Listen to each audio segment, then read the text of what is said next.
A few years ago, for the first time in human history, the number of people on Earth over the age of 65 surpassed the number of children under the age of 5.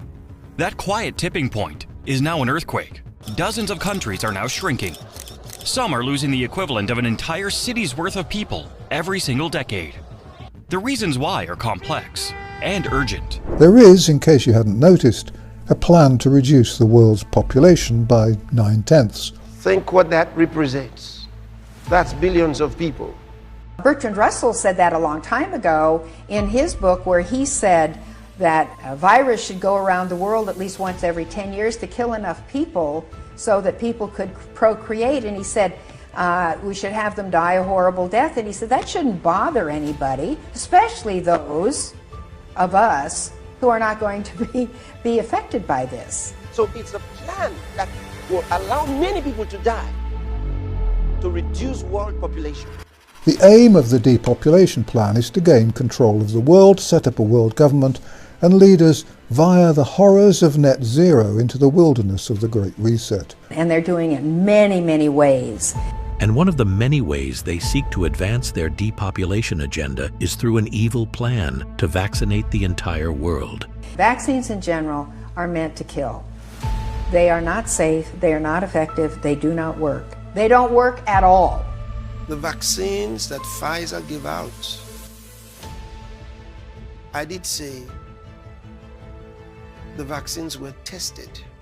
They were tested to be sure they would harm. And his vision is the annihilation of billions of people in what they call population management. The Pfizer vaccine is contaminated with plasmid DNA. It's not just mRNA. It's got bits of DNA in it. This DNA is the DNA vector that was used as the template for the in vitro transcription reaction when they made the mRNA. So this DNA could be causing some of the rare but serious side effects like death from cardiac arrest. So there's a lot of cases now of people having suspicious death after vaccine. This DNA can and likely will integrate into the genomic DNA of cells that got transfected with the vaccine mix. This is just the way it works. We do this in the lab all the time. We take pieces of DNA, we mix them up with a lipid complex like the Pfizer vaccine is in. We pour it onto cells, and a lot of it gets into the cells, and a lot of it gets into the DNA of those cells. So that's why I'm kind of alarmed about this DNA being in the vaccine. It's different from RNA because it can be permanent. And it could cause a sustained autoimmune attack toward that tissue. It's also a very real theoretical risk of future cancer in some people. Depending on where in the genome this foreign piece of DNA lands, it can interrupt a tumor suppressor or activate an oncogene. 40 minutes after I took that shot, I felt like I was on fire inside. Like fire from within. Like my skin was on fire from head down to my toes. Kind of if somebody's pricking you with little knives all over your body at the same time. My knees started buckling. I couldn't stand up. I fell to the ground and I went unresponsive. I was on the floor convulsing. Within 3 hours, I was in the hospital. My left side just drooped. You could see my whole left side of my face would droop. I still can't smile. And then I started having a seizure. Have you ever had seizures before? No, I'm previously healthy. My blood sugar was over 1,400. My organs were failing. They told my husband I wasn't going to make it. You know, they were like, how long has she been diabetic? And he's like, never. Like, she's not a diabetic. My throat is tingling and I'm covered in hives. She says we can't give her intravenous Benadryl. We can't give her intravenous steroids because it will stop the vaccine from working. It was never intended to cure, not to see whether it will protect. It was never intended to protect. From the very beginning of its idea, it was intended to kill. The fact is, these are life-shortening injections. Everyone who gets shot after shot after shot of these COVID shots is shortening their life with each and single injection. These are the most toxic medical agents put into human beings in history. because this shot was designed to cross into the ovary barrier. This shot was designed to cross into the brain barrier. This shot was designed to go everywhere. And that's why people are dying in such strange circumstances, unexplained circumstances, but the numbers are horrific. I knew they were killing people. I knew they were killing people in the hospital. I would cry myself to sleep at night. Even thinking about giving my speech today, sorry, there was so much death. It was almost unbearable. Hospitals became the place where people go to die instead of the place where people go to get better. They separated newborns from their moms. They let people die alone without being able to say goodbye. They drugged them and they strapped them down, and people died without being able to say goodbye to their family.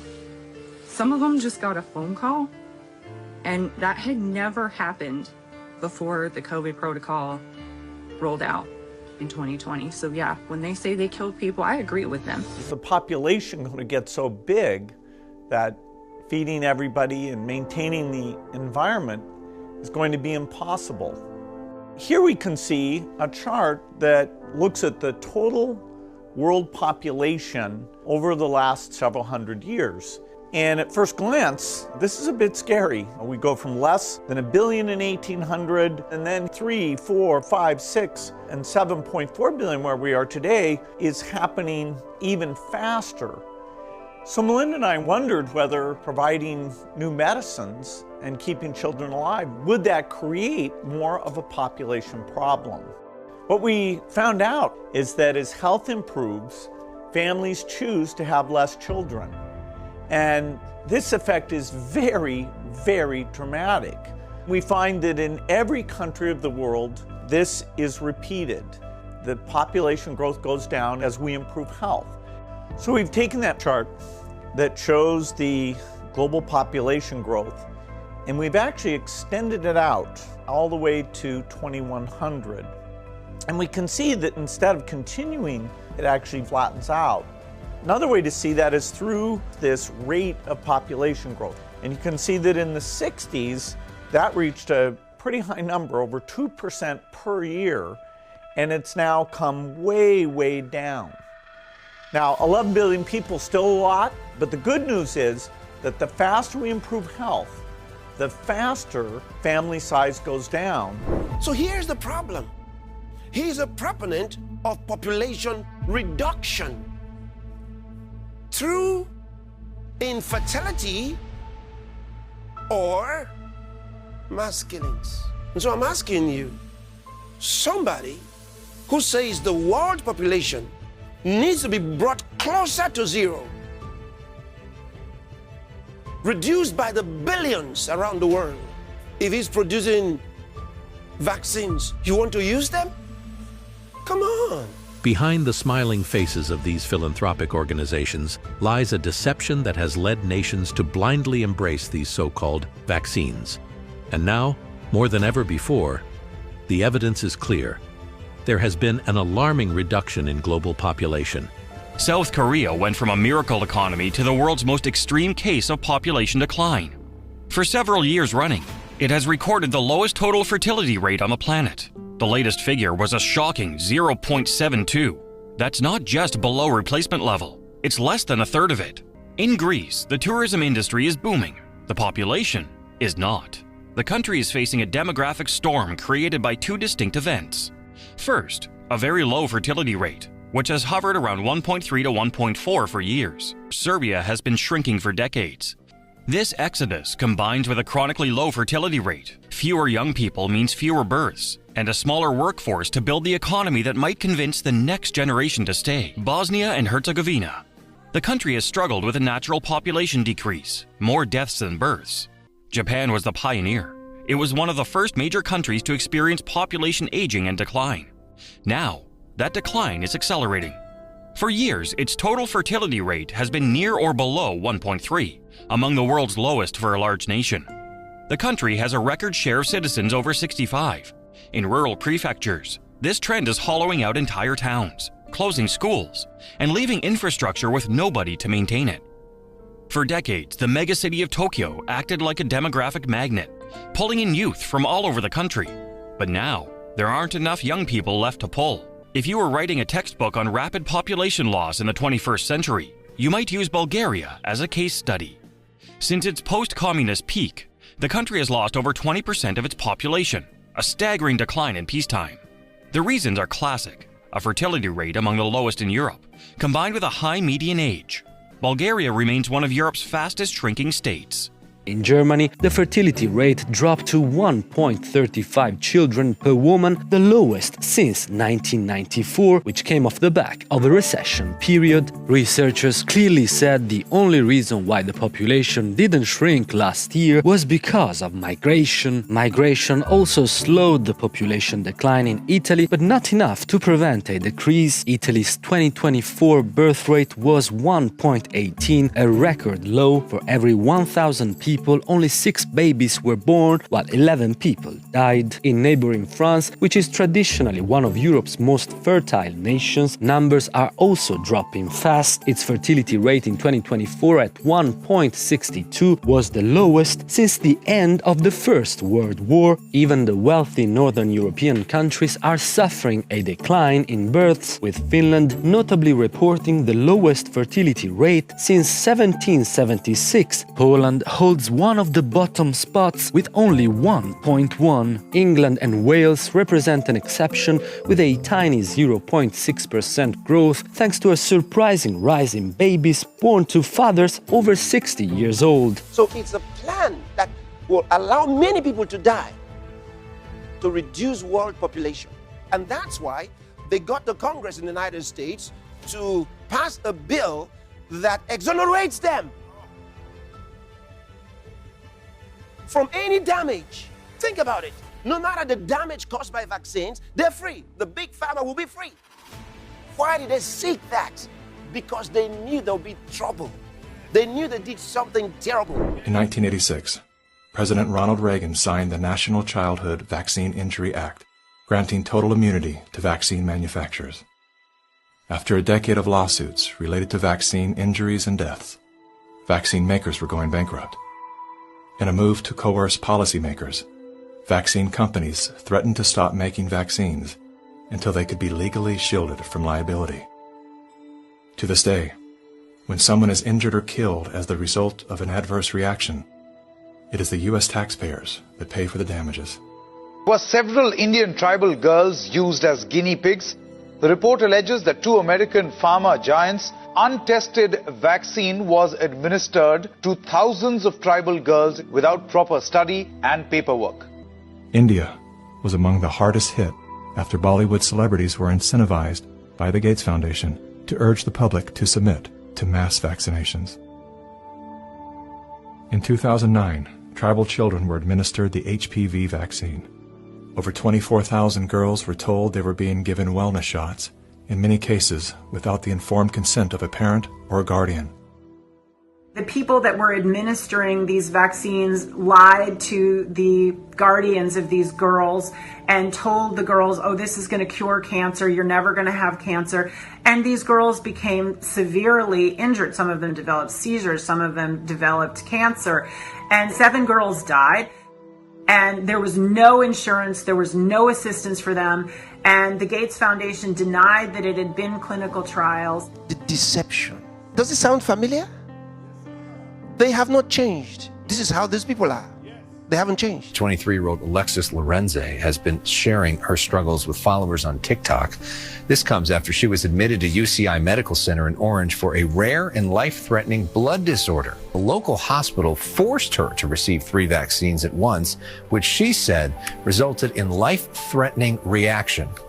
My ears are probably some of the worst part of it. One of the doctors told me I might need to do something like plastic surgery on my ears and reconstruct them because of how much my ears have blown up. Obviously, this story is tough to look at. For religious reasons, Alexis and her family had long abstained from vaccines. However, she says the hospital informed her that continuing treatment required vaccinations. Alexis says she reluctantly accepted, that says her body had extreme adverse reactions, leaving her battling for her life. So the patients were undertreated, mistreated, maltreated, and died because of money. And it boils down to that. It really boils down to that. These were fundamental violations of human rights. You know, face it, those that were in hospitals during that time were sitting ducks for, you know, whatever therapy could be foisted on them by hospital administrators who were lining their pockets at the same time. I'm adamant that, you know, we can never go down this road again where the FDA and the CDC and our politicians and big pharma and et cetera push protocols on us that are not only don't work, but that actually harm, injure, and even kill patients.